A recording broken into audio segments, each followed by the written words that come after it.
Hi friends, दृष्टि class में सभी वर्ष का बहुत बहुत स्वागत है। यहाँ पर हम हिस्ट्री के चैप्टर को डिस्कशन कर रहे थे। हिस्ट्री का चैप्टर था सभ्यताएं। हमने यहाँ पर सिंधु घाटी सभ्यता को हम लोग डिस्कशन कर चुके हैं।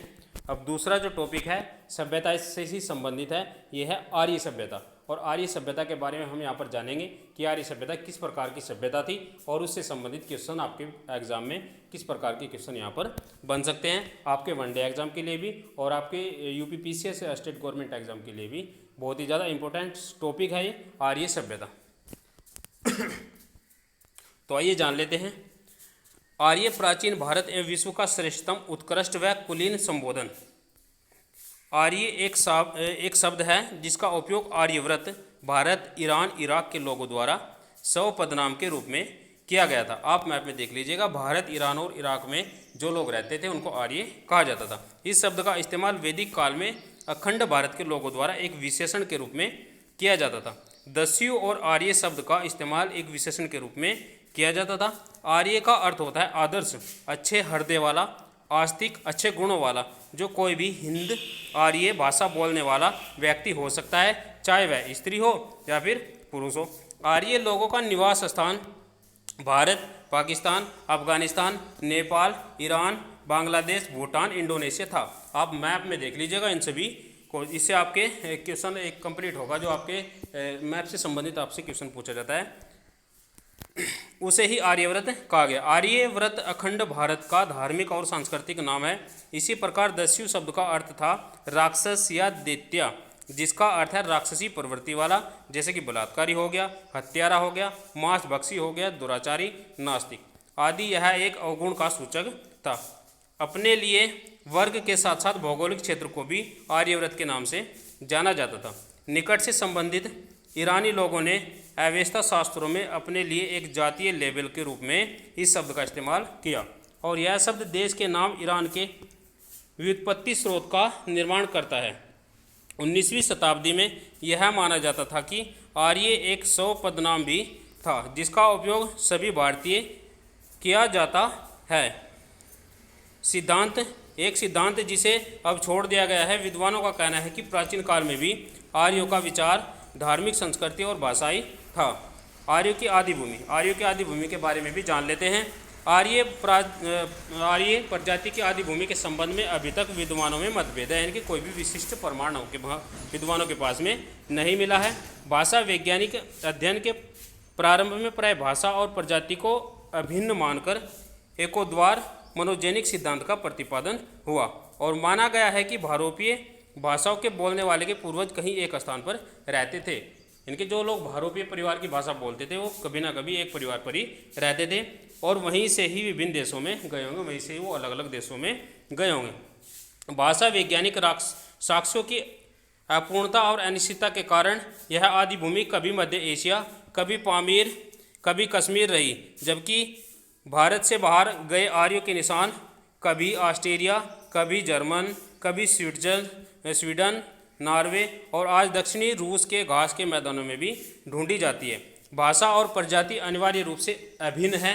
आज आर्यों की विविध शाखाओं के बहुद्वार पॉलीजेनिक होने का सिद्धांत भी प्रचलित होता जा रहा है, जिसके अनुसार यह आवश्यक नहीं है कि आर्य भाषा परिवार की सभी जातियाँ एक ही मानव वंश की रही होंगी। भाषा का ग्रहण तो संपर्क और प्रभाव से भी होता है, यानी कि अगर हम किसी के संपर्क में आएंगे तो वहाँ पे भी हम पर किस चीज़ का प्रभाव पड़ेगा, भाषा का प्रभाव पड़ेगा। ये किसी विशिष्ट जाति से संबंधित कोई भाषा नहीं होती है।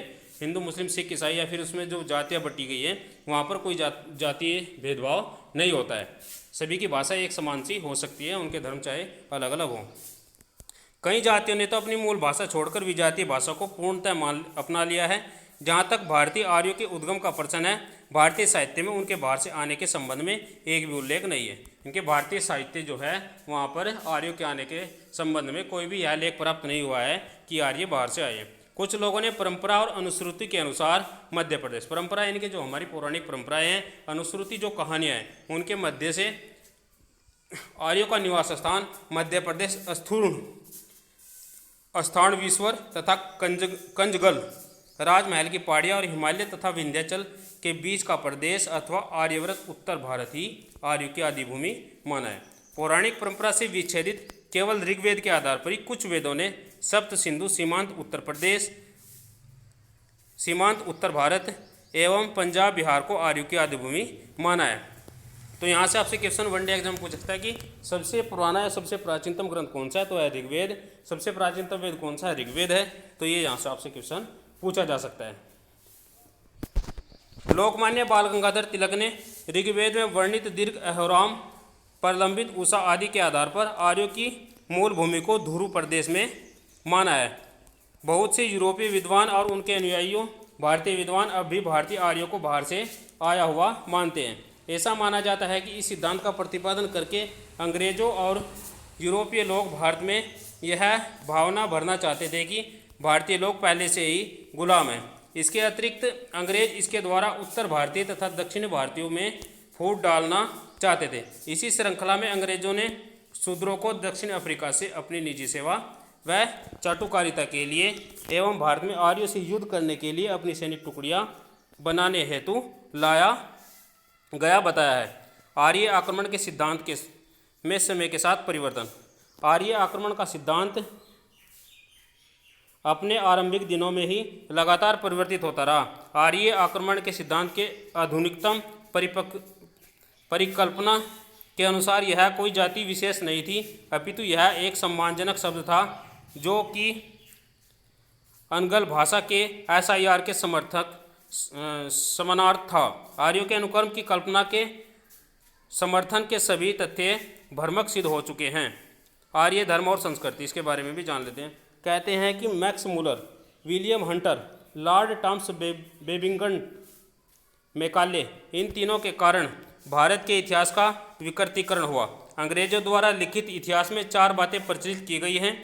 पहली यह है कि भारतीय इतिहास की शुरुआत सिंधु घाटी सभ्यता से होती है। दूसरी यह है कि सिंधु घाटी के लोग द्रविड़ थे। सिंधु घाटी के लोग कौन थे, द्रविड़ थे, अर्थात वे आर्य नहीं थे। कौन थे वो सिंधु घाटी के लोग, द्रविड़ थे, आर्य नहीं थे। तीसरी यह है कि आर्यों ने बाहर से आकर सिंधु सभ्यता को नष्ट करके अपना राज्य स्थापित किया। तीसरी बात यह है कि आर्य बाहर से आए और उन्होंने सिंधु सभ्यता को समाप्त किया। चौथा यह है कि आर्य और दस्तों के निरंतर झगड़े चलते रहते थे। क्या उपरोक्त लिखित बातें सही हैं? आर्य बाहर से आए थे, लेकिन कहाँ से आए थे उसका कोई सटीक जवाब किसी इतिहासकार के पास नहीं है। आर्य बाहर से आए, ठीक है, लेकिन कहाँ से आए इसका कोई सटीक जवाब किसी भी इतिहासकार के पास नहीं है, किसी विद्वान के पास नहीं है। कोई सेंट्रल एशिया कहता है, कोई तो सेंट्रल एशिया कहता है, कोई साइबेरिया कहता है, तो कोई मंगोलिया, तो कोई ट्रांसकोकेशिया, तो कुछ ने आर्यों को अस्केडेनिविया का बताया है। मतलब यह है कि किसी के पास आर्यों का सबूत नहीं है। किसी भी साइबेरिया से लेकर अस्केडेनिया तक हर कोई अपने अपने हिसाब से आर्यों का पता बता देता है। अधिकतर मानते हैं कि वे मध्य एशिया के थे। आर्य इन्वेंजन थ्योरी के अनुसार देखते हैं कि आर्य कहाँ से आए थे। भारत की सरकारी किताब में आर्य के आगमन को आर्यन इन्वेंजन थ्योरी कहा जाता है। तो आपसे पूछ लिया जाए कि आर्यन इन्वेंजन थ्योरी किसको कहा जाता है, तो ये किताब है भारत में आर्य के आगमन से संबंधित। इन किताबों में आर्य को घुमंतुक या कबीलाई बताया गया है। यह ऐसे खानाबदोश लोग थे जिनके पास वेद थे, रथ थे, खुद की भाषा थी, उस भाषा की लिपि भी थी। लिपि मतलब उसका प्रमाण भी था। मतलब यह है कि वे पढ़े लिखे, सभ्य और सुसंस्कृत खानाबदोश लोग थे। यह दुनिया का सबसे अनोखा उदाहरण है कि खानाबदोश लोग नगर सभ्यता से ज़्यादा सभ्य थे। इनके जो लोग नगरों में रहते थे उनसे भी ज़्यादा सभ्य थे। यह थ्योरी मैक्स मूलर ने जानबूझकर गढ़ी थी या कि उसकी जानकारी अधूरी थी, यह कहना मुश्किल है। मैक्स मूलर ने ही भारत में आर्यन इन्वेंजन थ्योरी को लागू करने का काम किया। तो आपसे पूछ लिया जाएगा आर्यन इन्वेंजन थ्योरी को लागू करने का काम भारत में किसने किया, तो ये क्या मैक्स मूलर ने किया। लेकिन इस थ्योरी को सबसे बड़ी चुनौती 1921 में मिली। अचानक से सिंधु नदी के किनारे एक सभ्यता के निशान मिले। कोई एक जगह होती तो और बात थी, यहाँ कई सारी जगह पर सभ्यता के निशान मिलने लगे। इसे सिंधु घाटी सभ्यता कहा जाने लगा। ऐसे में मैक्स मूलर की आर्यन इन्वेंजन थ्योरी समक्ष सवाल यह खड़ा हो गया कि इस सिंधु सभ्यता को आर्य सभ्यता मान लिया जाए तो फिर थ्योरी का क्या होगा। ऐसे में फिर इतिहासकारों ने धीरे धीरे यह प्रचलित करना शुरू किया कि सिंधु लोग द्रविड़ थे, यानी कि जो सिंधु घाटी के लोग थे वो द्रविड़ थे। अगर उन्होंने उस थ्योरी को नकार दिया तो फिर सिंधु घाटी के जो लोग थे वो कौन थे, वो द्रविड़ थे। और वैदिक लोग आर्य थे, और जो वैदिक लोग थे वो कौन थे, आर्य। सिंधु सभ्यता आर्यों के आगमन के पहले की है और आर्यों ने आकर इसे नष्ट कर दिया है। संभवतः विदेशी और उनके भारतीय अनुकरणकर्ताओं के लिए यह समझना मुश्किल रहा होगा कि सिंधु घाटी की सभ्यता तो विश्व स्तरीय शहरी सभ्यता थी। इससे पूर्व तो पश्चिमी सभ्यता के पास ऐसा नगर नहीं है। जो पश्चिम की सभ्यता है उनके पास में ऐसा एक भी नगर नहीं है। इस सभ्यता के पास टाउन प्लांटिंग का ज्ञान कहाँ से आया और उन्होंने स्विमिंग पूल बनाने की तकनीकी कैसे सीखी, वह भी ऐसे समय में जबकि ग्रीस, रोम और एथेंस का नामो निशान भी नहीं था। उस टाइम पे ना तो ग्रीस था, ना रोम था और ना एथेंस था। वहाँ पर कोई नहीं था, कोई भी देश नहीं था। संभवतः यही सोचकर यह प्रचारित किया गया होगा कि यह वैदिक सभ्यता के नगर नहीं है, या तो द्रविड़ सभ्यता के नगर हैं सिंधु, या कहें कि द्रविड़ सभ्यता और वैदिक सभ्यता दोनों अलग अलग सभ्यताएं हैं। इनके सिंधु सभ्यता भी और वैदिक सभ्यता भी दोनों अलग अलग सभ्यताएं हैं। सिंधु लोग द्रविड़ थे और वैदिक लोग आर्य थे। सिंधु लोग कौन थे? द्रविड़। और वैदिक लोग कौन थे? आर्य। आपसे पूछ लिया जाएगा क्वेश्चन पेपर में। आर्य तो बाहर से आए थे और उनका काल सिंधु सभ्यता के बाद का काल है। इस थ्योरी को भी भारतीयों ने आर्यन इन्वेंजन थ्योरी की तरह मान लिया। यहाँ पर एक श्लोक दिया गया है, इसका अर्थ देख लेंगे। यहाँ पर आर्य शब्द का प्रयोग महाकुल, कुलीन, सभ्य, सज्जन, साधु आदि के लिए पाया गया। पौराणिक और सांस्कृतिक ग्रंथों में आर्य का अर्थ श्रेष्ठ होता है। आर्य किसी जाति का नहीं, आर्य किसी एक जाति का नहीं होता, बल्कि एक विशेष विचारधारा को मानने वाले का समूह, जिसमें श्वेत, पित्त, रक्त, श्याम और अश्वेत रंग के सभी लोग शामिल हो सकते हैं। यानी किसी भी विशेष जाति से संबंधित नहीं है, न उसमें लिंग भेदभाव है, सिर्फ उनके विचारों से ही उसको आर्य कहा गया है। कितनी प्राचीन है सिंधु सभ्यता, इसके बारे में भी जान लेते हैं। अंग्रेजों की खुदाई से माना जाता है कि 2600 ईसा पूर्व अर्थात आज से लगभग 4616 वर्ष पूर्व इस नगर सभ्यता की स्थापना हुई थी। कुछ इतिहासकारों के अनुसार इस सभ्यता का काल निर्धारण किया गया है, लगभग 2700 ईसा पूर्व से 1900 ईसा पूर्व तक माना गया है। IIT खड़गपुर और भारतीय पुरातत्व विभाग के वैज्ञानिकों ने सिंधु घाटी सभ्यता की प्राचीनता को लेकर नए तथ्य सामने रखे हैं। वैज्ञानिकों के मुताबिक यह सभ्यता 5500 साल नहीं बल्कि 8000 साल पुरानी थी। इस लिहाज से यह सभ्यता मिस्र और मेसोपोटामिया की सभ्यता से भी पहले थी। मिस्र की सभ्यता 7000 ईसा पूर्व से 3000 ईसा पूर्व तक रहने के प्रमाण मिलते हैं, जबकि मेसोपोटामिया की सभ्यता जो है 6500 ईसा पूर्व से लेकर के 3100 ईसा पूर्व तक अस्तित्व में रही। शोधकर्ताओं ने इसके अलावा हड़प्पा सभ्यता से 10,000 वर्ष पूर्व की सभ्यता के प्रमाण भी निकाले हैं। वैज्ञानिकों का यह शोध प्रतिष्ठित रिसर्च पत्रिका नेचर ने प्रकाशित किया 25 मई सन 2016 को। यह लेख दुनिया की सभ्यताओं के उद्गम को लेकर नई बहस छेड़ गया। वैज्ञानिकों ने सिंधु घाटी की पॉटरी की नई सिरे से पड़ताल की और ऑप्टिकल सिस्टमोलेटस इल्यूमिनेशंस तकनीकी का उपयोग कर उसकी उम्र का पता लगाया, तो यह 6000 वर्ष पुराने निकले। इसके अलावा अन्य कई तरह के शोध से यह पता लगा कि यह सभ्यता 8000 वर्ष पुरानी है। इसका मतलब यह है कि यह सभ्यता तब विद्वान थी जब भगवान श्री राम 5114 ईसा पूर्व का काल था और श्री कृष्ण का काल दे रखा है 3228 ईसा पूर्व में। इसका पता होना शुरू हो गया था, इसका पतन होना शुरू हो गया था। सिंधु सभ्यता का विस्तार। वैज्ञानिकों की इस टीम के अनुसार सिंधु घाटी सभ्यता का विस्तार हरियाणा के भिराना, राखीगढ़ में भी है। उन्होंने भिराना की एकदम नई जगह पर खुदाई की और बड़ी चीज़ें बाहर लेकर निकले। इसमें जानवरों की हड्डियां, गाय के सींग, बकरियां, हिरण और चिकारों के अवशेष मिले हैं। डेक्कन कॉलेज के आरती देशपांडे ने बताया कि इन सभी के बारे में C14 के जरिए जांच की गई।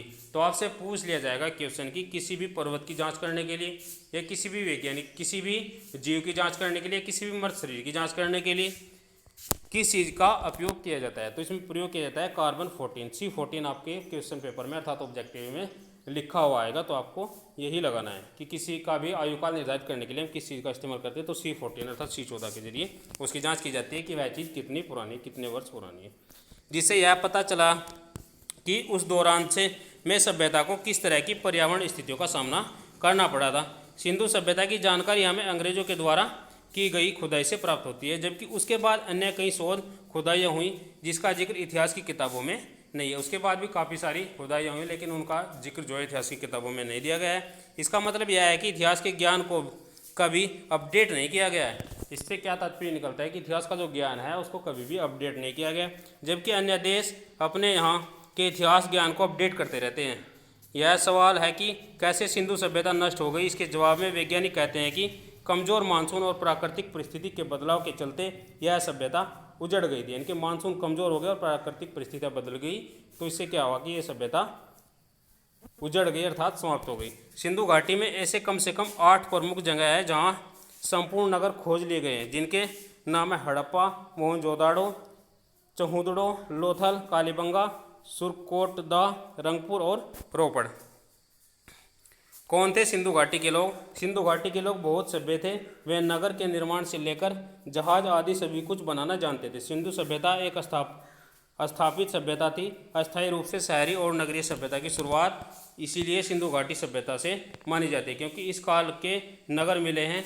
उक्त स्थलों से प्राप्त अवशेषों से पता चलता है कि यहाँ के लोग दूर तक व्यापार करने जाते थे और यहाँ पर दूर दूर के व्यापारी भी आते थे। यहाँ के लोगों ने योजनाबद्ध तरीके से नगरों के निर्माण नहीं किया था, बल्कि ये लोग व्यापार के भिन्न भिन्न तरीकों भी जानते थे। आयात और निर्यात के चलते इनके मुद्राओं का प्रचलन होने से समाज में एक नई क्रांति का सूत्रपात हो चुका था। सिंधु घाटी के लोग धर्म, ज्योतिष और विज्ञान की अच्छी समझ रखते थे। इस काल के लोग जहाज, रथ, बैलगाड़ी आदि यातायात के साधनों का अच्छे से उपयोग करना सीख गए थे। जैन धर्म और सिंधु घाटी के लोगों के बारे में भी थोड़ा सा चर्चा कर लेते हैं कि क्या है। कुछ लोग सिंधु घाटी की मूर्तियों में बैल की आकृति वाली मूर्ति को भगवान ऋषभनाथ जोड़कर इसलिए देखते हैं क्योंकि बैल ऋषभ देव का चिन्ह है। यहाँ से प्राप्त ग्रेनाइट पत्थर की एक नग्न मूर्ति जैन धर्म से संबंधित मानी जाती है।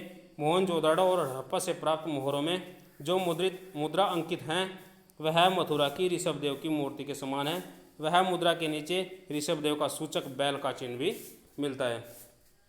सिंधु घाटी तो आपसे पूछ लिया जाए कि ऋषभ देव का सूचक कौन है?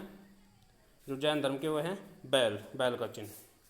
सिंधु घाटी से प्राप्त एक मुद्रा के चित्रण को चक्रवर्ती सम्राट भारत से जोड़कर देखा जा रहा है। भरत इसमें दाईं ओर नग्न कायोत्स्कर मुद्रा में भगवान ऋषभ देव हैं, जिनके शिरोभाग पर एक त्रिशूल है जो त्रिरत्न जीवन का प्रतीक है। निकट ही सी झुकाए उनके ज्येष्ठ पुत्र चक्रवर्ती भरत, जो उसने धारण किए हुए राशि ठाट में है। भरत के पीछे एक बैल है जो ऋषभनाथ का चिन्ह है। ऋषभनाथ का चिन्ह कौन है? बैल। अधोभाग में 7 प्रधान अमात्य हैं। हालांकि हिंदू मान्यता अनुसार इस मुद्रा में राजा दक्ष का सिर भगवान शंकर के सामने रखा है और इस सिर के पास वीरभद्र शीश झुकाए बैठे हैं। यह सती के यज्ञ में दाएं होने के बाद का चित्रण है। हिंदू धर्म और सिंधु घाटी सभ्यता के लोग। सिंधु घाटी सभ्यता की खुदाई में पकी हुई मिट्टी के दीपक प्राप्त हुए हैं और मोहनजोदाड़ो सभ्यता की खुदाई में भवनों में दीपकों को रखने हेतु ताक बनाए गए थे। वह मुख्य द्वार को प्रकाशित करने हेतु औलों की श्रृंखला थी। मोहनजोदाड़ो सभ्यता के प्राप्त अवशेषों में मिट्टी की एक मूर्ति के अनुसार उस समय भी दीपावली मनाई जाती थी। उस मूर्ति में मातृ देवी के दोनों ओर दीप जलाए जाते थे। इससे यह सिद्ध होता है कि यह सभ्यता हिंदू आर्य की ही सभ्यता थी। हड़प्पा और मोहनजोदाड़ो से कपड़ों के टुकड़ों के अवशेष, चांदी के हड़प्पा और मोहनजोदाड़ो से क्या मिले हैं? कपड़ों के टुकड़ों के अवशेष, चांदी के एक फूलदान के ढक्कन तथा कुछ अन्य तांबों की वस्तुएं मिली हैं। यहाँ के लोग शतरंज का खेल भी जानते थे। आपसे पूछ लिया जाए कि सिंधु घाटी सभ्यता के लोग कौन सा खेल जानते थे, तो ये जानते थे शतरंज का खेल। और वे लोहे का उपयोग करते थे। तो लोहे का उपयोग कौन करते थे? इसका मतलब यह है कि वे लोहे के बारे में भी जानते थे। यहाँ से प्राप्त मोहरों को सर्वोत्तम काल आकृतियों का दर्जा प्राप्त हुआ है। हड़प्पा नगर के उत्खनन से तांबे की मोहरें प्राप्त हुई। इस क्षेत्र की भाषा की लिपि चित्रात्मक थी। मोहनजोदाड़ो से प्राप्त पशुपति की मोहर पर हाथी, गेंडा, बाघ और बैल अंकित है। हड़प्पा के मिट्टी के बर्तन पर सामान्य लाल रंग का उपयोग होता है। यहाँ पे थोड़ा देख लेंगे हम आर्य सिंधु सभ्यता के बारे में है। कुछ इतिहासकार मानते हैं कि आर्यों को भारी और आक्रमणकारी सिद्ध करने के लिए अंग्रेजों ने कोई कसर नहीं छोड़ी। 1500 ईसा पूर्व से लेकर 5000 ईसा पूर्व के बीच के काल को अंग्रेजों ने आर्यों का काल घोषित कर रखा है। उन्हीं के द्वारा कथित रूप से शोध किए गए इतिहास को हमारे यहाँ के इतिहासकारों ने मानक मानकर उस आधार पर अपनी किताब और शोध पुस्तकें प्रकाशित की। यानी कि जो प्रमाणित किया है वो अंग्रेजों ने जो लिख दिया उसी को हमने यहाँ पर उसी को ही आधार मानकर यहाँ पर प्रमाणिकता सिद्ध की है। अतः समाज में यह भ्रांति फैल गई कि आर्यों ने द्रविड़ों की सिंधु सभ्यता को नष्ट किया। आर्य घोड़े पर सवार होकर आए और उन्होंने भारत पर आक्रमण कर यहाँ के लोगों पर शासन किया। 1500 ईसा पूर्व घोड़े के बारे में सिर्फ आर्य ही जानते थे। 1500 ईसा पूर्व पहले घोड़े के बारे में सिर्फ कौन जानते थे? सिर्फ आर्य ही जानते थे।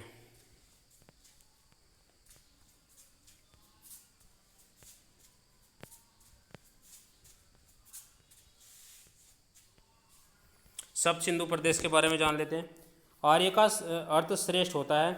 आर्य अपने मूल निवास स्थान को सप्त सिंधु प्रदेश कहते हैं। दुनिया की सबसे प्राचीनतम किताब ऋग्वेद में आर्य कौंतेस का उल्लेख मिलता है। तो आर्य कौंतेस का लेख कहाँ पर मिलता है? दुनिया की सबसे प्राचीनतम किताब कौन सी है? ऋग्वेद है, वहाँ पर इसका लेख मिलता है। आर्य किसी जाति का नहीं बल्कि एक विशेष विचारधारा को मानने वालों का समूह है, जिसमें श्वेत, पीत, रक्त, श्याम और अश्वेत रंग के सभी लोग शामिल हैं। नई खोज के अनुसार आर्य आक्रमण नाम की चीज़ न तो भारतीय इतिहास के किसी कालखंड में घटित हुई और न ही आर्य तथा द्रविड़ नामक दो पृथक मानव नस्लों का अस्तित्व ही कभी धरती पर रहा है।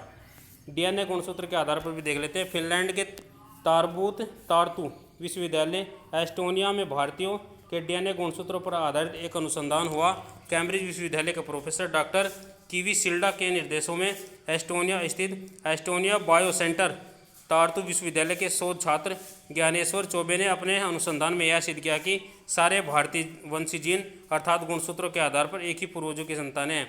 आर्य और द्रविड़ों का कोई भी भेद गुणसूत्रों के आधार पर नहीं मिलता है।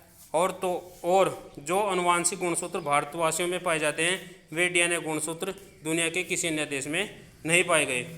शोधकर्ताओं में वर्तमान भारत, पाकिस्तान, बांग्लादेश, श्रीलंका और नेपाल की जनसंख्या में विद्यमान लगभग सभी जातियां, उपजातियां, जनजातियों के लगभग 13,000 नमूनों के परीक्षण परिणामों को इस्तेमाल किया गया।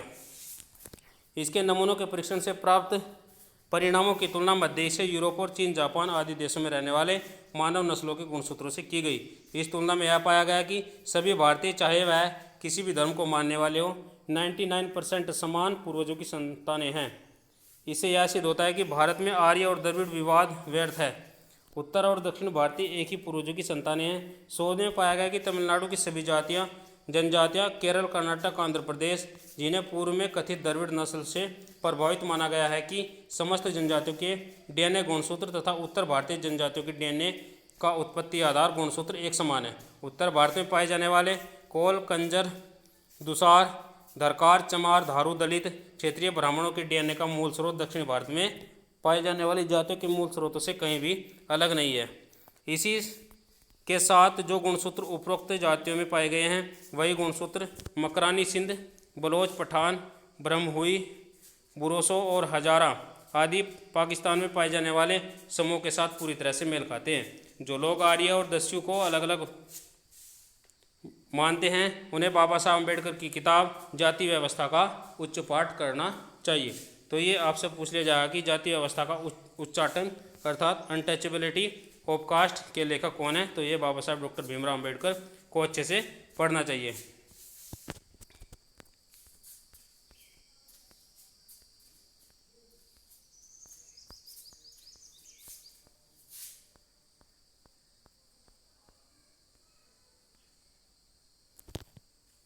एक ये लेख यहाँ पर दिया गया है, ये लेख है यहाँ पर।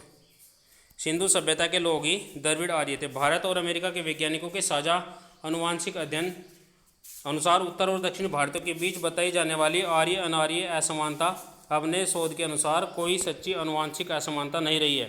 अमेरिका में हार्वर्ड के विशेषज्ञों और भारत के विश्लेषण ने भारत की प्राचीन जनसंख्या के जीनों के अध्ययन के बारे में पाया है कि सभी भारतीयों के बीच एक अनुवांशिक संबंध है।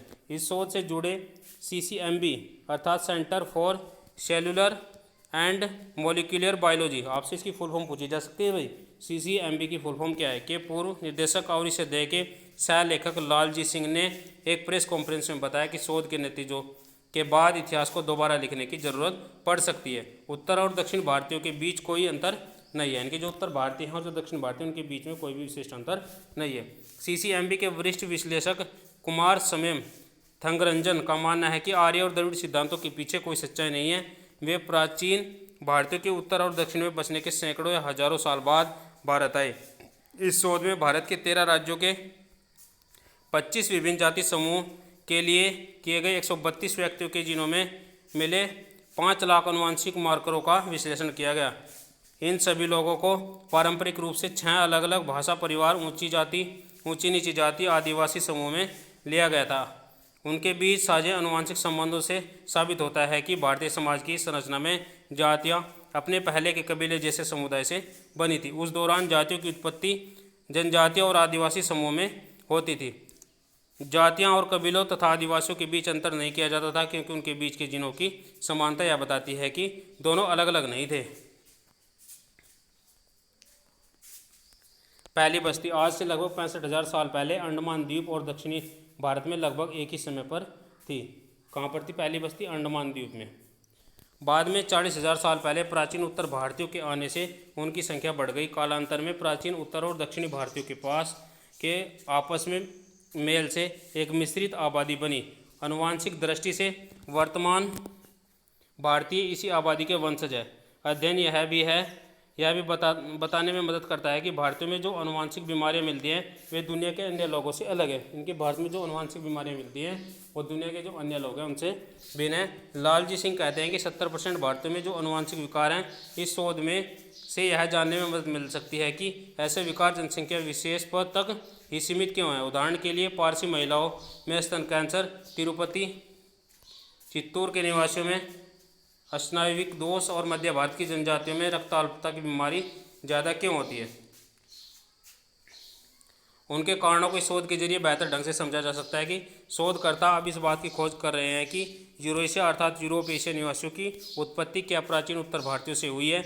उनके अनुसार प्राचीन उत्तर भारतीय पश्चिमी यूरेशिया से जुड़े हैं, लेकिन प्राचीन दक्षिणी भारतीयों में दुनिया भर में किसी भी जनसंख्या से समानता नहीं पाई गई है। हालांकि शोधकर्ताओं ने यह भी कहा है कि अभी तक इस बात के पक्के सबूत नहीं है कि भारतीय पहले यूरोप की ओर गए या फिर यूरोप के लोग पहले भारत आए। आर्य शब्द का अर्थ है प्रगतिशील। आर्य धर्म प्राचीन आर्यों का धर्म और श्रेष्ठ धर्म दोनों समझते हैं। प्राचीन आर्यों के धर्म में प्रथम प्राकृतिक देवमंडल की कल्पना है जो भारत में पाई जाती है। इसमें घोष, आकाश और पृथ्वी के बीच में अनेक देवताओं की सृष्टि हुई है। भारतीय आर्यों का मूल धर्म ऋग्वेद में अभिव्यक्त है। देवमंडल के 7 आर्य कर्मकांड का विकास हुआ है, जिसमें मंत्र, यज्ञ, श्राद्ध, पितरों की पूजा, अतिथि सत्कार आदि मुख्य सम्मिलित हैं। आर्य आध्यात्मिक दर्शन, ब्रह्मा, आत्मा, विश्व, मोक्ष आदि और आर्य नीति, सामान्य, विशेष आदि का विकास भी सामान्यतः हुआ है। शुद्ध नैतिक आधार पर अवलंबित परंपरा विरोधी अवैदिक संप्रदाय, बौद्ध, जैन आदि ने भी अपने धर्म को आर्य धर्म तथा सुधर्म कहा है। सामाजिक अर्थ में आर्य का प्रयोग पहले संपूर्ण मानव के अर्थों में होता था, फिर अभिजात और श्रमिक वर्ग में अंतर दिखने के लिए आर्य वर्ण और शुद्ध वर्णों का प्रयोग होने लगा। फिर आर्यों ने अपनी सामाजिक व्यवस्था का आधार वर्ण को बनाया। समाज 4 वर्णों में वर्तीय और समाज के आधार पर विभिन्न 4 वर्णों की उत्पत्ति और कार्य का उल्लेखन इस प्रकार है। ये यहाँ पर एक पैराग्राफ दिया गया है, इसका हिंदी में। इस विराट पुरुष के मुख से ब्रह्मा, बाहु से राजस्व, उरु जंघा से वेश्या और पद से शूद्रों की उत्पत्ति हुई है। यह एक अलंकारणीय वाक्य है। ब्रह्मा तो अनंत है, उस ब्रह्मा के सद विचार, सद प्रवृत्ति, आस्तिकता जिस जन समुदाय से अभिव्यक्त होती हैं उसे ब्रह्मा कहा जाता है। शौर्य और तेज जिस जन समुदाय से अभिव्यक्त होता है वह क्षेत्रीय, और उनके अतिरिक्त संसार को चलने के लिए आवश्यक क्रियाएं ऐसे जैसे कृषि, वाणिज्य, ब्रह्मा वैसे भाग से अभिव्यक्त होता है। इसके अतिरिक्त भी अनेक ऐसे कार्य बच जाते हैं जिनकी मानव जीवन में महत्ता बहुत अधिक होती है, जैसे दस्तकारी, शिल्पकारी, वस्त्र निर्माण, सेवा क्षेत्र। ब्रह्मा अपने शूद्र वर्ग द्वारा अभिव्यक्त करता है। आज की भाषा में ये वर्ग बौद्धिक, प्रशासनिक, व्यावसायिक तथा श्रमिक थे। मूल में इनमें तरलता थी। एक ही परिवार में कई वर्ण के लोग रहते थे और परंपरा, विवाहित संबंध और भोजन पान आदि होते थे। क्रमशः ये वर्ग परंपरा वर्जनशील होते गए। ये सामाजिक